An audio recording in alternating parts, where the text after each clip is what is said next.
Good day everyone, we are March 16th, 2017. Here are your daily news.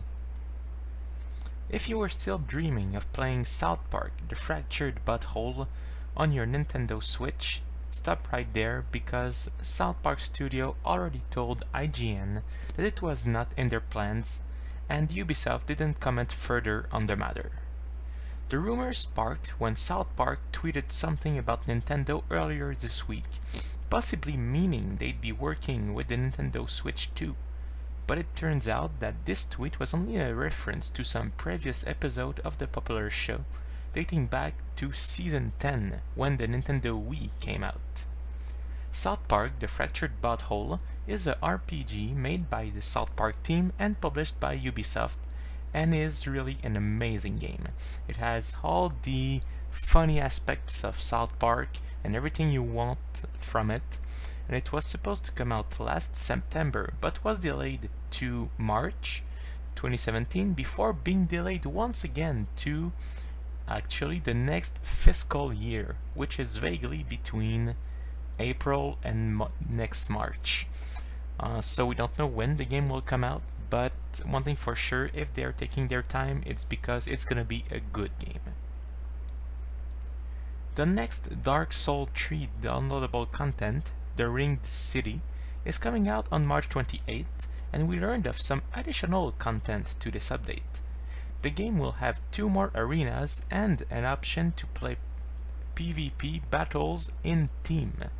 The 2 new arena, Dragon Runes and Grand Roof, will join the list of already available PvP arenas. Reminding you again that this DLC for Dark Souls 3 is coming out on March 28th, but you can play it before if you bought the previous one or if you own the Season Pass. In the new Zelda, you can collect what's called korok seeds. These are collectibles supposed to increase the hours of gameplay, so it's kind of the feathers in Assassin's Creed, for example. And if you wish, you can collect all 900 of them. And for all the hours you will spend doing it, you would expect some kind of nice reward, but actually, what you get for collecting all these seeds is pretty crappy, and literally. A Reddit user managed to find all the seeds to finally receive what's called a Hetsu's gift, which basically looks like a piece of golden poop. This is kinda disappointing as the guy did play over 172 hours to find all of these seeds. You would expect maybe something special like new clothings or very powerful weapon or shield to, just make it worth the effort.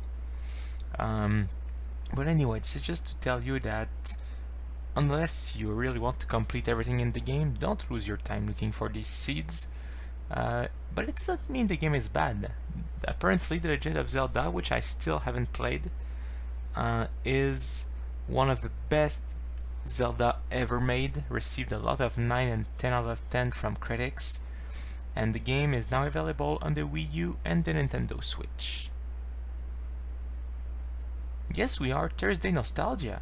Capcom announced the release of Disney Afternoon Collection, an anthology of 4 8-bit Disney games that came out from 1989 to 1994. This anthology will feature the games Chip and Dale Rescue Rangers and its sequels, Darkwing Duck, DuckTales, and DuckTales 2. These games were popular in the 1990s, as they were among the first Disney games ever made. Disney Afternoon Collection will be available on April 18th on PC, PS4, and Xbox for the price of $20.